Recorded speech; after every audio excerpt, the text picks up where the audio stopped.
ভাবার্ত রত্নাকর বইতে বলছে যে দশমে রাহু জাতককে দশা অন্তর্দশায় রাজযোগের ফল দেবে।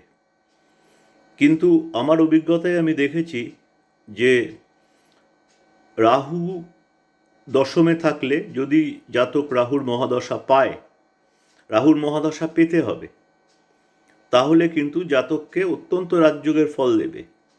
কিন্তু যে কোনো অন্য মহাদশার অন্তর্গত যদি রাহুর অন্তর্দশা থাকে, তাহলে কিন্তু ওই সময় খুব খারাপ ফল দেবে। কেন, রাহু কি ছায়াগ্রহ, ইলিউশন তৈরি করে।